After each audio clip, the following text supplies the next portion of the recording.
paz do Senhor a todos, muito prazer estar aqui. Me chamo José Henrique, sou da Decanoas Norte e estou aqui para ministrar a pré-aula dos adultos da lição de número 8, a sutileza do enfraquecimento da identidade pentecostal, certo? Então hoje nós vamos ter uma pré-aula bem dinâmica. Quero trazer aqui alguns assuntos para que você possa levar para a sua aula agora domingo e para que você possa ter uma aula muito proveitosa na presença do Senhor. E já para iniciarmos, eu quero indicar para você dois livros que eu acho que vai fazer de muita valia para a sua pré-aula, para a sua aula, aliás, e eu sei que vai fazer a diferença. O primeiro livro é Revestido de Poder, é uma introdução à teologia pentecostal. Como nessa lição nós vamos falar de como o pentecostalismo da Assembleia, né, como esse movimento pentecostal tem diminuído, esse livro vai nos entregar uma boa introdução. E é claro que você pode encontrar na internet algum resumo dele para você entregar algo para os seus alunos domingo. Ele é da nossa casa publicadora, então ele é um livro de confiança do autor do Gutierrez. Então eu creio que vai fazer de grande valia. E outro livro também que não pode faltar na sua estante de professor é a Declaração de Fé das Assembleias de Deus. Aqui está o nosso manual depois da Bíblia, eu posso dizer, né? Aqui está o que nós cremos, o que nós professamos e aquilo que nós ensinamos. Então é de grande valia que você procure e você tenha esse aqui na sua estante. Não precisa ler ele inteiro, mas cada vez que você tiver alguma dúvida, algo, você vá lá e pesquise e procure. E sobre o pentecostal nós temos aqui. Então vá atrás, adquire conhecimento para os seus alunos. Certo? Então, para a gente dar início, nosso texto do dia, então, vai falar sobre Atos capítulo 2, versículo 4, que diz: E todos foram cheios do Espírito Santo e começaram a falar em outras línguas, conforme o Espírito Santo lhes concedia que falasse. Então, a lição vai falar exatamente de como você pode até, se quiser colocar num quadro para os seus alunos, você pode dividir as aulas em 3 partes. Primeiro, nós vamos sempre iniciar contando de como o Espírito agia no Antigo Testamento. Depois nós vamos ver um pouco de como ele agia no meio do povo, de como ele entrou no Novo Testamento através do Pentecostes, do ato do Pentecostes. E o terceiro ponto você pode colocar de como ele se mantém nos dias de hoje e como nós devemos manter essa chama acesa. Então, se você quiser, você pode dividir esses 3 pontos para ficar muito mais fácil de você poder explanar isso para os seus alunos e demonstrar isso de uma forma muito boa. Então, nós vamos ver sobre o enfraquecimento da identidade pentecostal. E a primeira coisa que eu quero falar para você pergunte para os seus alunos o que eles entendem sobre o enfraquecimento. O que seria esse enfraquecimento? Indague eles, perguntem, porque esse é o diferencial da escola dominical para um culto de ensino, para um culto público. A escola dominical você pode debater, você pode perguntar, então fale com ele, pergunte para o seu aluno o que ele entende sobre enfraquecimento, né? O que ele acha que é essa palavra. E você já pode trazer que o enfraquecimento ele vem de algo que está acontecendo ainda, mas que não está totalmente fraco. É algo que está num processo e infelizmente isso é real. E isso está acontecendo no meio da igreja. O Pentecoste, o movimento pentecostal está enfraquecendo. Mas a revista vai nos ensinar de que maneira nós deixamos isso de lado e podemos manter essa chama acesa. Você sabia que alguns dos sinônimos de enfraquecimento encontrados nos dicionários é o de relaxamento? Por muitas vezes nós, por falta de força, por falta de constância, por estarmos relaxados, nossa zona de conforto, nós nos deixamos ser enfraquecidos. Então, a revista vai nos mostrar e nos guiar como nós devemos enfrentar esse enfraquecimento da identidade. Olha só o peso, nós estamos aqui que nós não saímos nem do título ainda, para você ter certeza. O enfraquecimento da identidade. O que é identidade? Identidade está aqui a minha, ó. É algo que a gente tem que ter sempre nas mãos, porque é aquilo que nos mostra. É aquilo que vão pedir no banco, vão pedir em qualquer lugar. E se a gente for mais a fundo, identidade mostra quem você é e o que você é.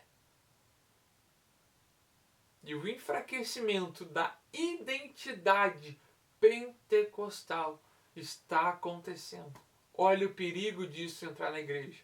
E nós vamos entender o porquê que esse enfraquecimento é perigoso, certo? Então, na verdade prática, vai nos mostrar que a doutrina do batismo no Espírito Santo e o falar em línguas como sua evidência são um distintivo pentecostal mantido pela nossa igreja. Então, você faça a sua leitura em classe com seus alunos sobre Atos 2, do versículo 1 ao 4. Depois, em 1 Coríntios capítulo 12, do versículo 7 ao 11, né, vai falar sobre os dons espirituais. Vai ser um grande complemento para a sua lição. Então, nós já tivemos, claro, uma introdução, mas eu quero que você introduza ainda mais esse assunto para que os seus alunos possam entender ainda melhor. Então, que nessa lição bíblica nós vamos estudar a identidade pentecostal e a sua relação com o Pentecoste bíblico. Contudo, nosso enfoque será mostrar que algumas sutilezas do erro têm aparecido no meio do movimento pentecostal.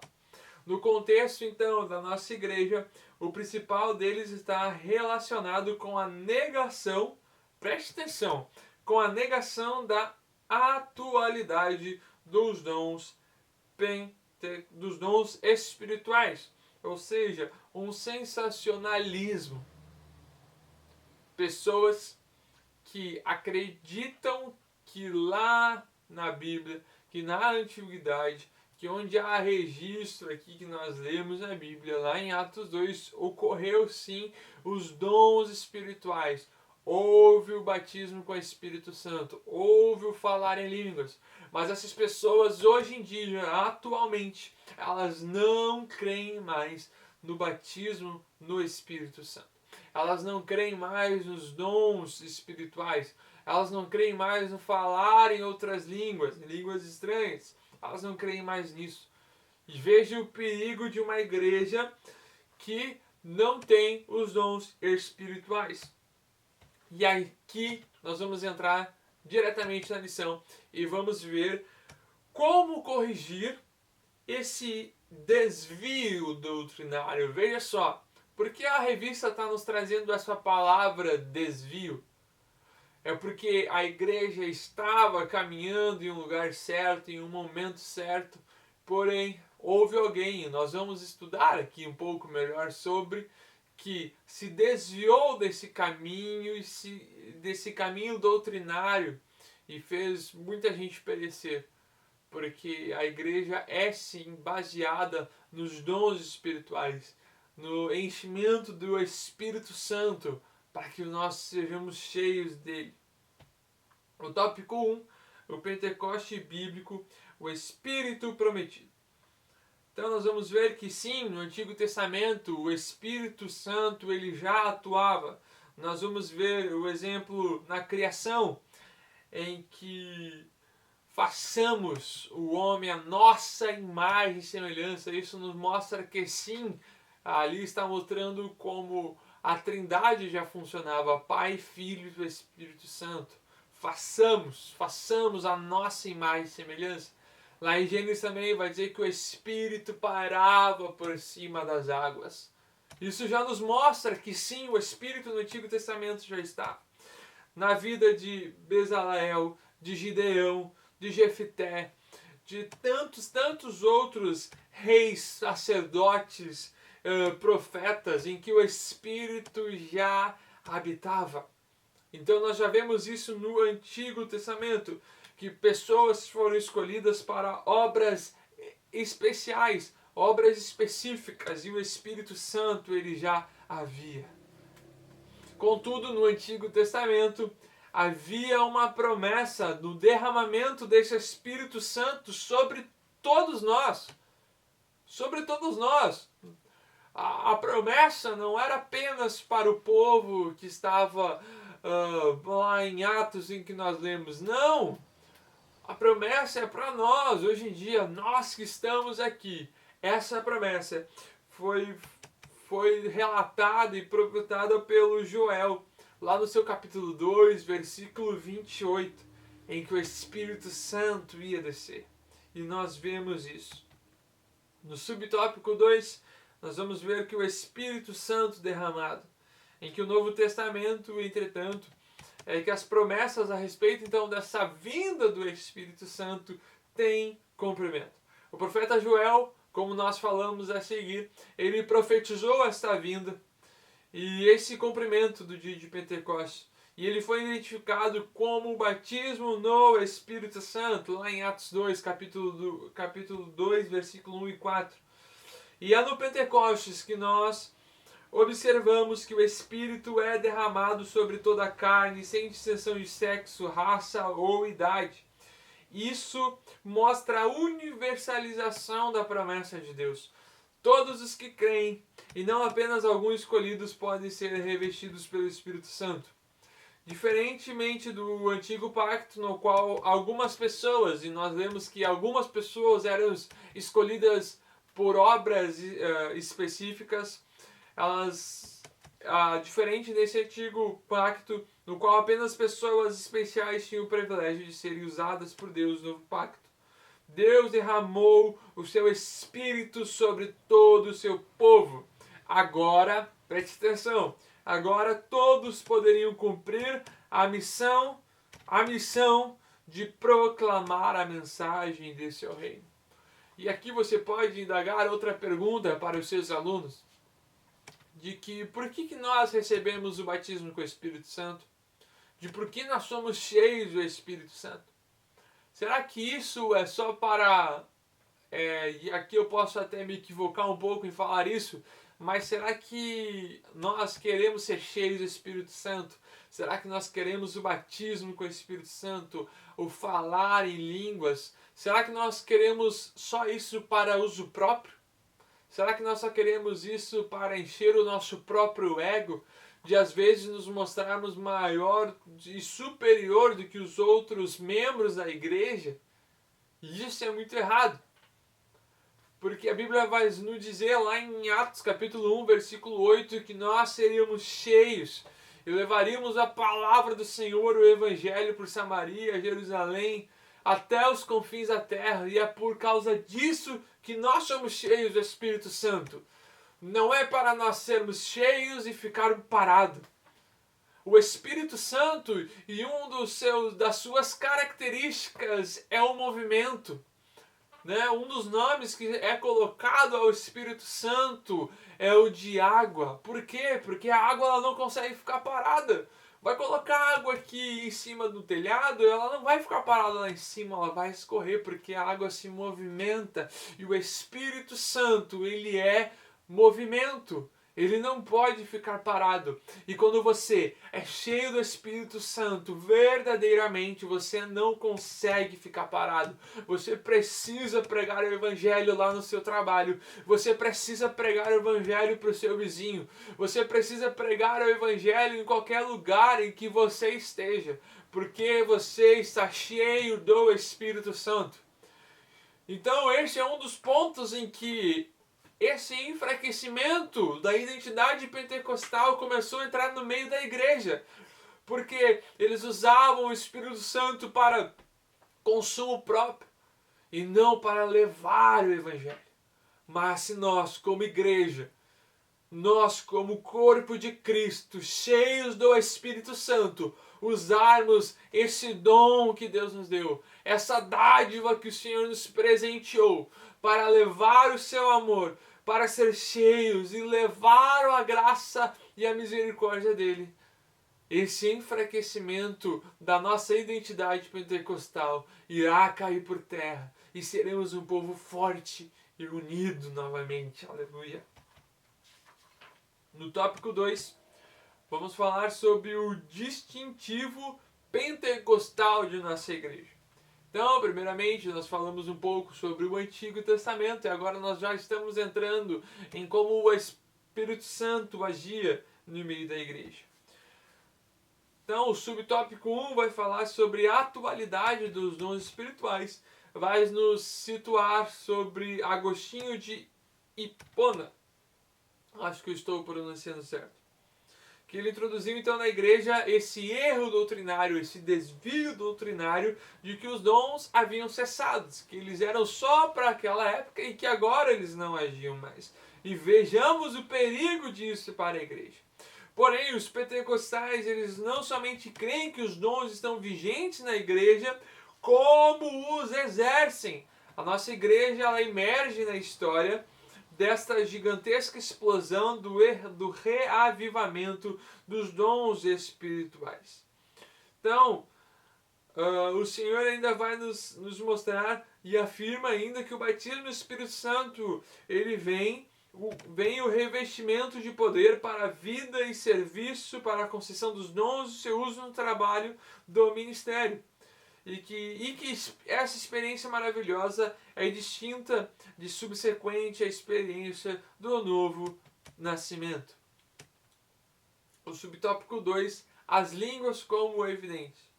O batismo dos crentes no Espírito Santo é testemunhado pelo sinal físico inicial de falar em outras línguas, conforme o Espírito de Deus lhe dá a capacidade de falar. Então, nós cremos que sim, quando uma pessoa é batizada no Espírito Santo, ela, naquele momento, ela vai falar em novas línguas, ela vai falar em outras línguas. Por quê? Porque essa é uma evidência do batismo com o Espírito Santo. Isso está aqui, está claro. Nós, como cremos, somos a Assembleia de Deus, está aqui na nossa declaração. Nós cremos que sim, ao sermos batizados com o Espírito Santo, nós falamos como evidência o falar em línguas. Claro que algumas pessoas têm o dom, e aí nós entramos em outra parte, que é o dom de falar em línguas, e outras pessoas podem pedir, orar, para que Deus dê esse dom a ela. Então, esse falar em línguas, neste caso, é o mesmo em essência que o dom de línguas. Mas o que difere, então, é o propósito e o uso. Nenhum pentecostal da primeira geração ele tinha dúvida quanto a isso, né? Nem tanto William Durham, nem como Gunnar Ring e Daniel Berg, pentecostais que são da nossa primeira geração, eles criam e pregavam com essa convicção dessa doutrina. Então a sutileza está em dizer que o falar em outras línguas de fato existe, contudo não é para todos. Esse desvio doutrinário tira a convicção do crente de que esse dom seja para ele. Na dúvida, ninguém recebe nada. No entanto, a doutrina das línguas como evidência inicial no batismo do Espírito Santo é inegociável. Nosso terceiro e último tópico, já estamos finalizando, vai nos colocar e indagar de como nós mantemos essa chama pentecostal acesa, de como nós mantemos esse fogo ardendo em nossos corações sem parar. E o subtópico 1 vai falar sobre a fidelidade às Escrituras. E uma marca distintiva dos pentecostais clássicos ou históricos era o seu amor e a fidelidade às Escrituras. E eu quero que você indague mais uma vez os seus alunos e pergunte a eles, não, claro, querendo receber uma resposta, mas pergunte a eles quantas vezes eles já leram a Bíblia toda, quantas vezes eles leem a Bíblia no dia. Pergunte isso a eles. Porque se nós formos olhar da história, no início, dos avivamentos, dos movimentos muito grandiosos pentecostais que tiveram alguns séculos atrás, era primordial a leitura da palavra e o seu amor. Era inegociável, não tinha como negociar, pois eles amavam a palavra, eles viviam a palavra, o seu amor era grandioso. Nós vamos ver no livro do Heróis da Fé grandes heróis que acordavam às vezes 4 horas da manhã e ficavam lendo até às 7 horas da manhã, apenas se deliciando na palavra do Senhor, lendo a Bíblia, amando a palavra de Deus. Para os pentecostais, a Bíblia é a inerrante e a infalível palavra de Deus. Em um tempo, e nós já falamos aqui na lição, acho que de número 7 ou 6, eu não me engano, nós falamos do perigo, da sutileza, da mudança da palavra de Deus, e como nós temos visto hoje pastores que se dizem amantes da palavra de Deus, mas que pregam e que falam, que ainda acham que a Bíblia deve ser atualizada. E com isso vai cada vez mais enfraquecendo o movimento pentecostal, porque nós, pentecostais, precisamos e necessitamos ser movidos pela palavra de Deus, pela Bíblia Sagrada. E o que muito aconteceu por causa do movimento pentecostal é que muitos achavam que por estar cheios do Espírito Santo, a palavra de Deus não importava. Então não havia um equilíbrio. E eu quero que você traga isso para a sua escola dominical. Há um termo que nós usamos muito na medicina em que se chama a homeostase. É quando o nosso corpo ele se mantém em um equilíbrio, em que o nosso açúcar ele é utilizado em alguma região do nosso corpo para que se mantenha em homeostase, em equilíbrio. E a nossa vida ela deve ser assim. Nós devemos ter um equilíbrio da busca pelo Espírito Santo. Nós precisamos ter um equilíbrio na leitura da palavra. Nós devemos andar e caminhar um do lado do outro. Não podemos buscar um mais e um menos, ou um outro mais e o outro menos. Não. Leitura da palavra e o Espírito Santo ao seu lado. Ele é quem nos mostra, Ele que nos dá a interpretação da palavra do Senhor. Todo então desvio doutrinário, bem como toda heresia, existe por conta de uma negação ou acréscimo de alguma coisa às Escrituras. Como dizia certo teólogo, as Escrituras não precisam de penduricalhos. Precisamos voltar às Escrituras. Paulo, ele já adverte o jovem Timóteo. Timóteo, pregue a palavra. Então, meus irmãos, preguem a palavra, falem da palavra. O exercício dos dons espirituais. Então, como nos dias do profeta Samuel, em que as visões não eram frequentes, assim também os dons espirituais parecem ter se tornado algo extremamente raro entre muitos pentecostais. E isso é muito interessante de nós colocarmos aqui, de que a igreja sim precisa buscar os dons espirituais, mas a igreja precisa buscar os frutos do Espírito Santo. O fruto do Espírito Santo, a igreja precisa buscar também dons espirituais, o fruto do Espírito Santo. Não existe um movimento pentecostal autêntico sem a prática dos dons espirituais. O movimento não pode existir somente como uma doutrina árida. Ele deve expressar no dia a dia através do exercício dos dons espirituais.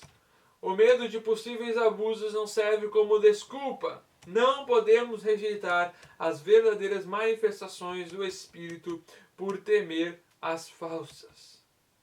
Ele deve expressar no dia a dia através do exercício dos dons espirituais em nosso dia a dia. Aonde você colocar a planta dos seus pés, aonde você for, você precisa ser cheio do Espírito Santo. E além do mais, você precisa transbordar isso para que as outras pessoas vejam, não para a glória sua, mas para a glória de Deus, para que o nome dele venha a ser engrandecido e exaltado, e para que o nome de Jesus venha estar em todos, e que nós possamos anunciar a volta dele. Então, eu encerro esse vídeo e eu vou deixar a conclusão para que você faça com a sua turma, mas eu quero encerrar falando diretamente para você, professor. Termine essa aula fazendo uma oração.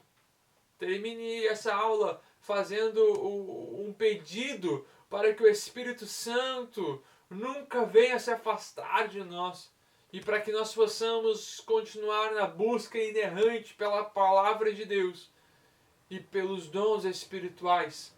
Faça essa oração. Peça para que o Espírito Santo chegue até vocês neste domingo e que essa manhã de escola dominical venha a ser uma manhã completamente diferente e que o Espírito Santo venha encher você, professor, porque você é um vaso que está sendo usado nas mãos do olheiro. Que Deus abençoe em nome de Jesus.